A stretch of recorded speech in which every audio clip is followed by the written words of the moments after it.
July, Taiwan published this book, Compilation of Archives, Historical Archives of Southern Territories of the Republic of China. As you recall, the 9-dash lines were invented by the Kuomintang government while they controlled China in 1947.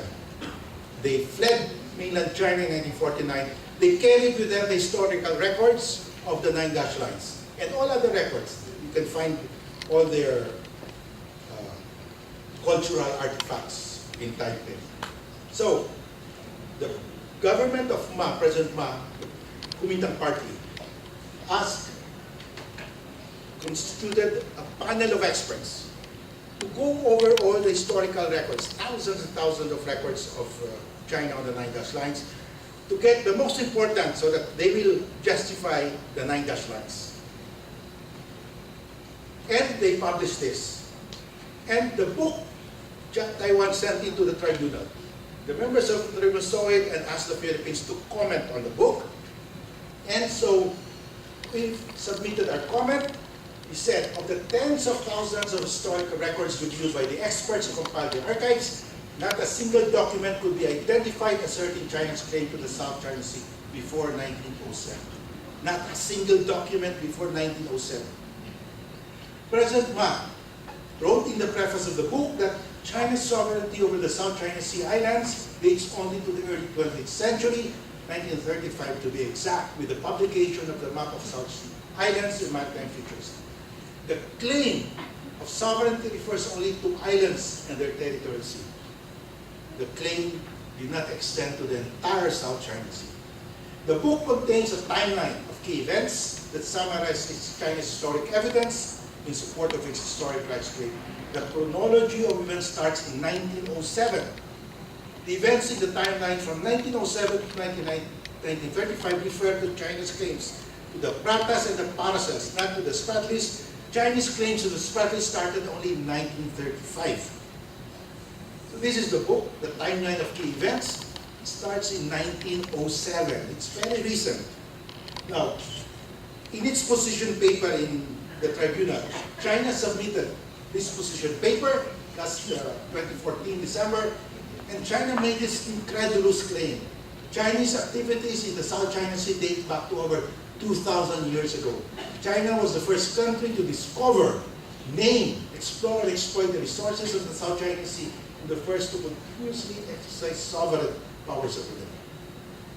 This book by Taiwan just debunked that. Was China the first to discover and name? No. The name South China Sea was given by Portuguese navigators. It was not coined by China. China calls the South China Sea Nanhai, South Sea. And the South China Sea, before it was called the South China Sea, was called the Champa Sea. National Geographic, 2014, June. For centuries, the South China Sea was known by navigators throughout Asia as the Champa Sea, named for a great empire that controlled all of central Vietnam. This is a map, 1595 map of Ortelius, and you see here Champa.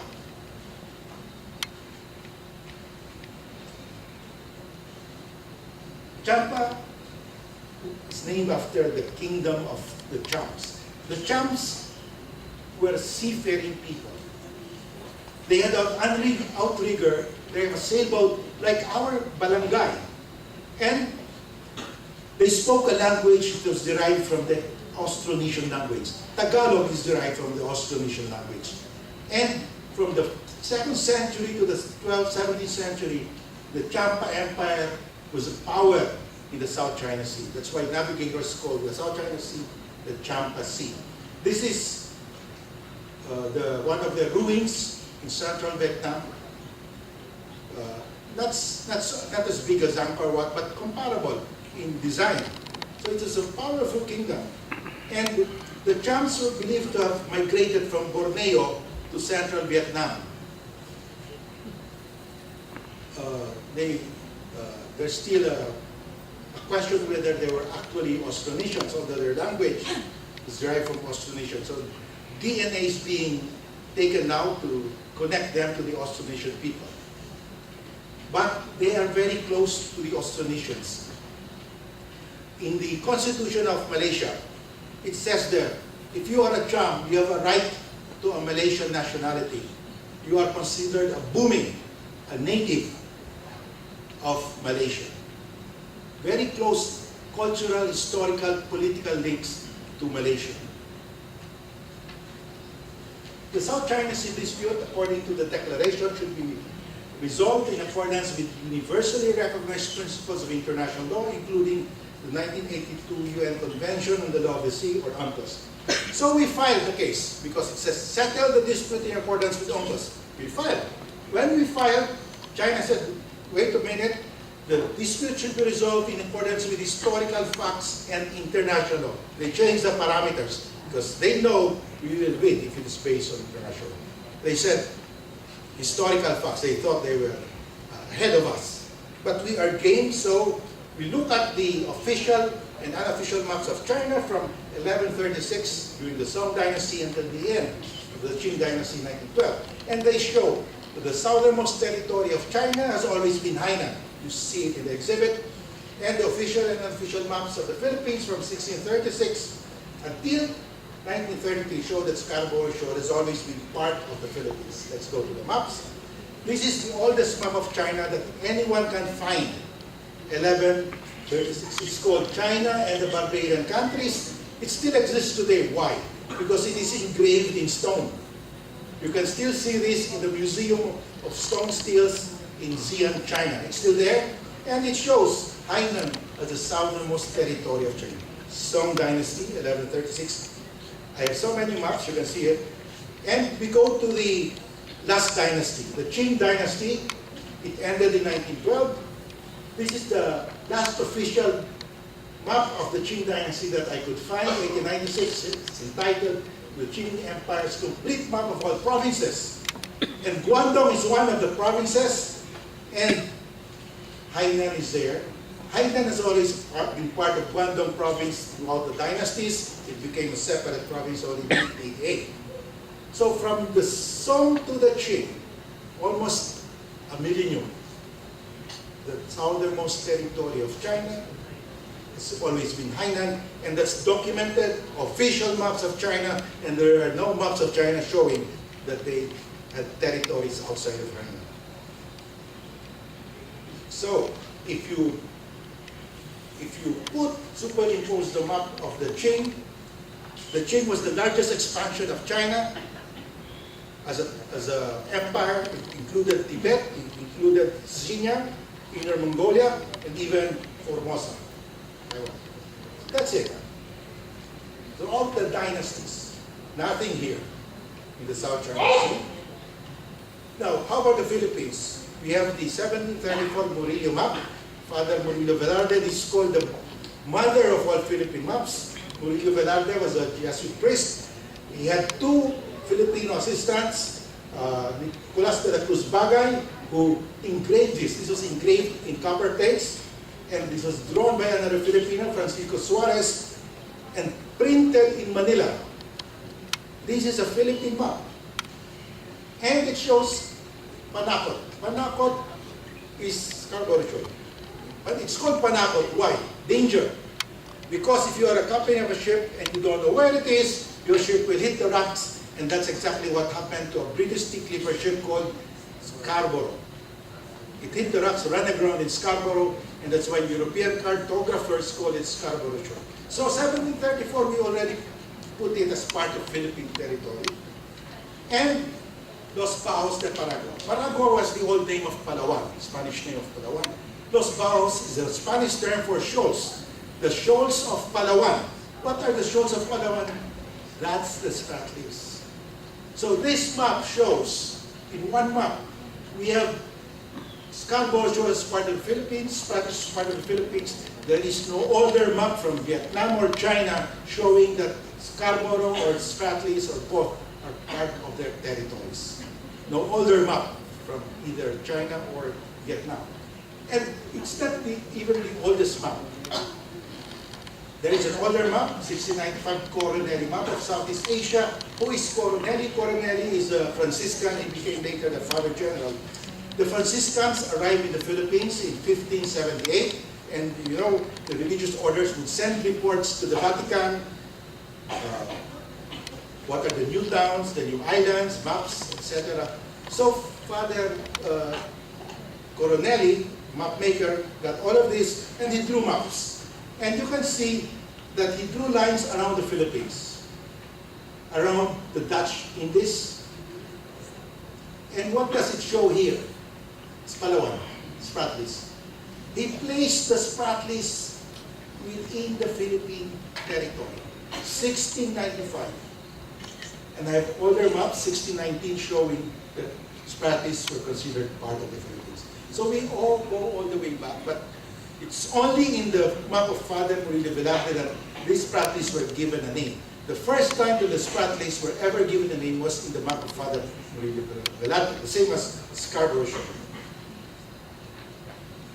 When the Americans came, they published this map, the first map that the American colonial government published, and it shows Bajo de Masinloc, United Coast Geodetic Survey. This is it. So even the Americans considered the Scarborough Shoal as part of the Philippines. Made by another Jesuit, Father Jose Albert. Now, when the Qing dynasty ended in 1912, of course, the Republicans had constitutions. It's a Republican. And they had several constitutions, the first 5 constitutions. The first constitution, provisional constitution, states the territory of the Republic of China is composed of 22 provinces, Inner and Outer Mongolia, Tibet, and Xinjiang. Tibet. Okay? 22 provinces, one of the 20 provinces is Guangdong, and it's here. So that is the territory that the Republic of China said was their territory. It ended in Hainan, 1912. Let's go to the other constitutions, 1940. The territory of the Republic of China continues to be the territory of former empire. What is the meaning of former empire? In 1999, China published this book. The Communist Chinese government published this book. They were trying to prove to the world that Tibet was part of China. And they said, during the Qing dynasty, Tibet was part of China, so we have proof. But that same map of the Qing dynasty showed that the southernmost territory of China was Hainan. And that revelation, that book says, former empire refers to the Qing dynasty. There you are. It's the Qing dynasty. Their territory is the territory of the Qing dynasty. The territory of the Qing dynasty ended in Hainan. It never reached the Paracels. It never reached the Spratlys or Scarborough Shoal. This is the book where it says the territory of the Republic of China continues to be the territory of the former empire. You can buy this in Amazon.com because China is selling this book. The next 3 constitutions, the same, up to 1946 constitution. They consider their judicial boundaries of their territory. Now, in 1932, China and Vietnam quarreled over the Paracels. Vietnam has strong records, historical records, that they owned the Paracels, but China said, no, we have an older historical record.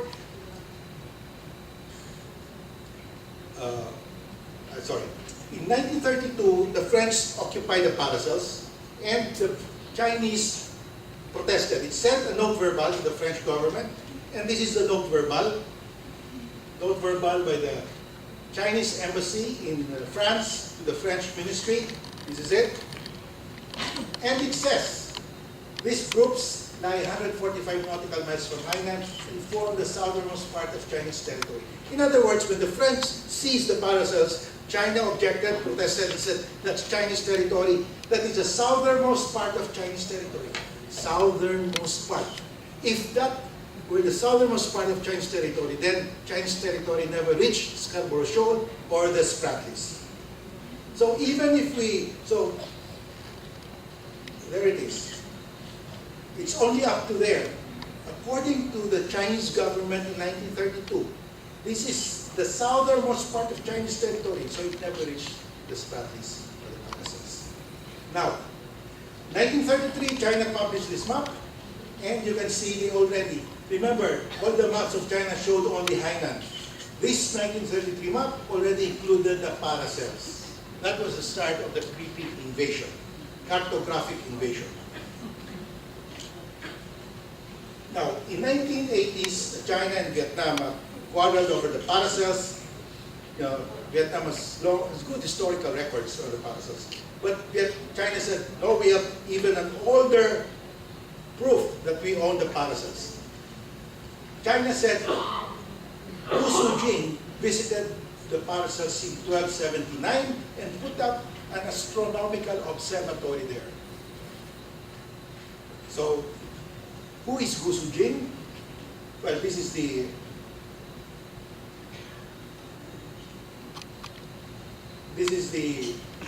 article of the Chinese government, came out in Beijing Review. It says, the astronomical observation point 99 was today's Xizha Island. It shows that Xizha Islands were within the bounds of China at the time of the Yuan dynasty. That's the Mongol dynasty, 1279. So, according to the Chinese government official publication, the Ministry of Foreign Affairs, that Gu Sujing put up an observatory in Xizha, the Paracels. That's why they own the Paracels. Now, today, you go to the Chinese Embassy website in Manila, and you will find this statement. Guangyan Island, that's Scarborough Shoal, was first discovered and drew into China's map in China's Yuan dynasty. In 1279, Chinese astronomer Gu Sujing performed surveying of the seas for Kublai Khan, and Guangyan Island, Scarborough Shoal, was chosen as the point of South China Sea. Now, who is Gu Sujing? Gu Sujing was the equivalent of Leonardo da Vinci at the time of China. He was a brilliant astronomer, mathematician, engineer, and he built 27 observatories, 26 in China and 1 in the South Sea, Nanhai. In 1980, China said, that Nanhai is the Paracels. Today, China is saying that Nanhai is Scarborough Shoal. 380 nautical miles apart. Gu Sujing would not have made that mistake. He was a brilliant mathematician, engineer. Okay, that's Gu Sujing. Now, of the 26 observatories that Gu Sujing built on mainland, one still exists today in Henan province. This is it. 12.6 meter high. There's a sundial. It's huge. You have to be here every day of the year to take measurements. They're astronomical, as you can see here. To operate it, you have to be there every day of the year. China needed an accurate calendar because it was an agricultural economy. It was not a maritime power. And this guy gave China a calendar more accurate than the European calendar at the time. Brilliant guy. Could he have put this in Scarborough Shoal? That's Scarborough Shoal, 1.2 meters above water tide. The ancient one is 5.6 feet tall. And if you superimpose it proportionally, impossible. He could not have built it. If he built it, then he achieved something greater, a greater engineering feat than the Great Wall of China. Now, what is the legal basis of the Philippines for claiming Scarborough Shoal? We always say the Treaty of Paris. But the Treaty of Paris drew lines, and Scarborough Shoal is outside the lines. That's why the Chinese have been saying, Scarborough Shoal is not yours because it's outside the treaty lines. How do we answer that? Well, there was a second treaty. When the Americans came here, they found out several islands outside of the treaty lines. Batanes, in Turtle Island, the Sulu Archipelago, outside the treaty lines. Scarborough, outside. So they went back to the Spaniards, saying, can we sign another treaty to clarify? And the Spaniards agreed to sign another treaty.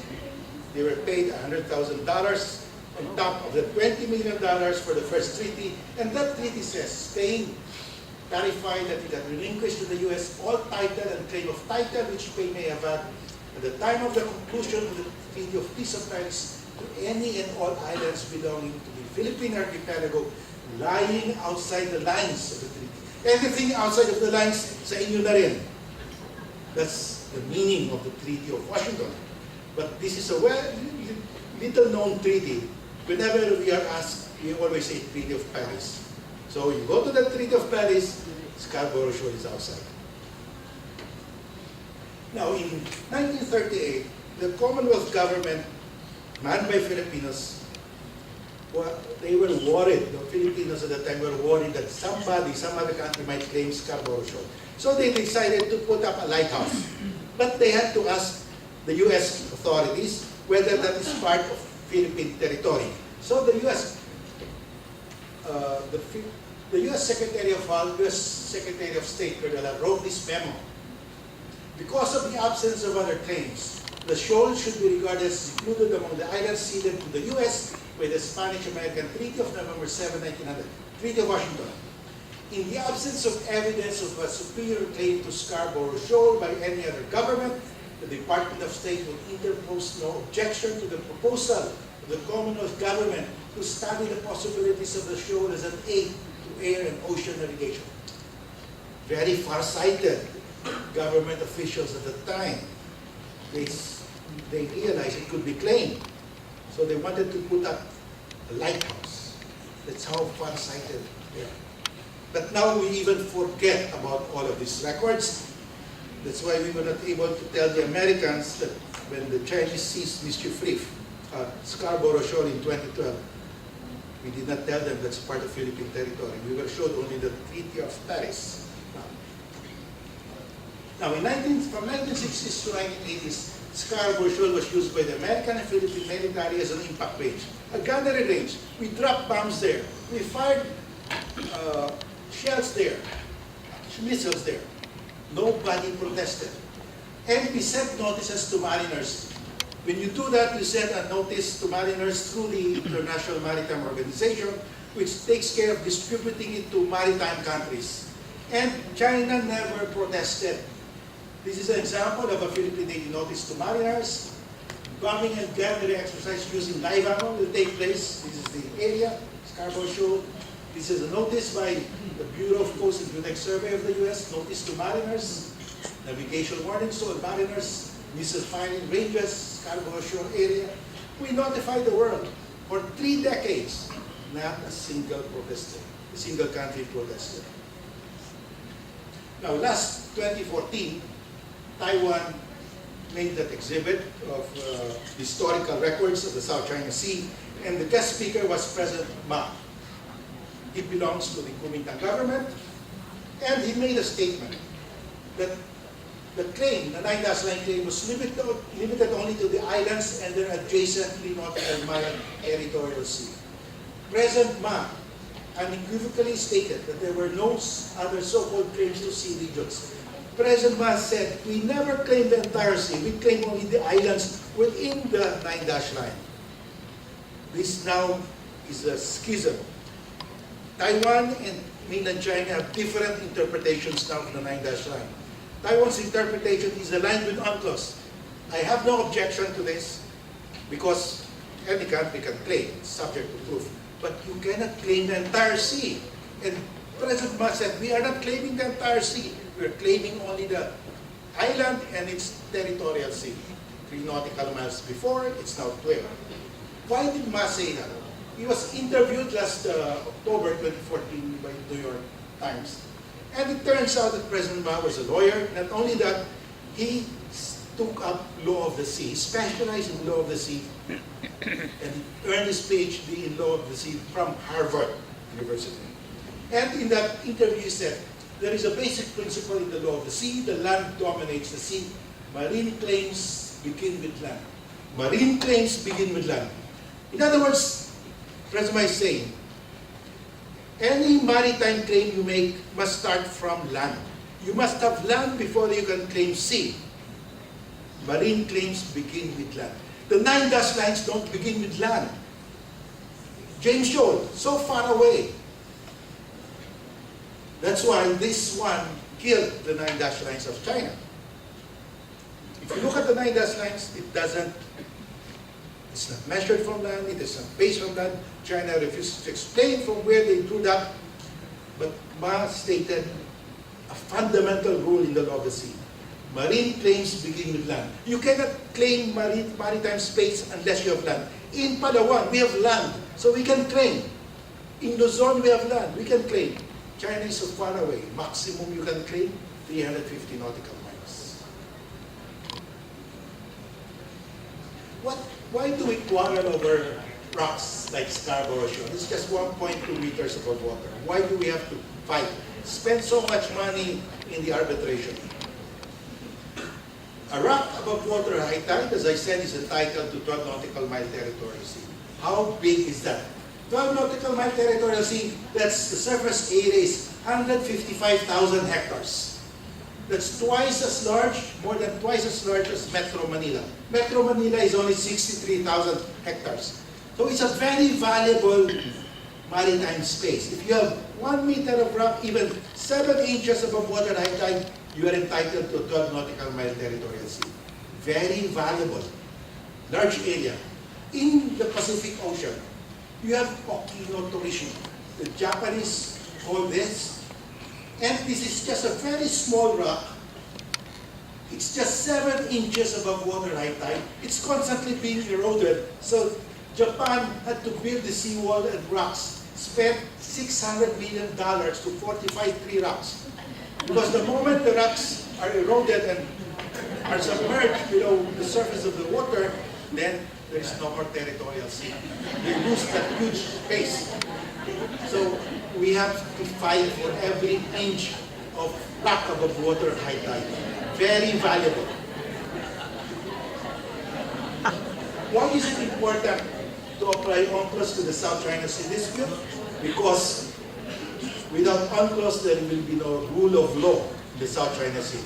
If there is no rule of law, what will govern? The rule of the naval canon. And if it's the rule of the naval canon, there will be a naval arms race, and it's happening now. Now, what is our strategy? Our strategy is we go to UNCLOS. Once we have the ruling that the Steindal's lines are void under international law, then we will go to the world community to ask for their support to convince China.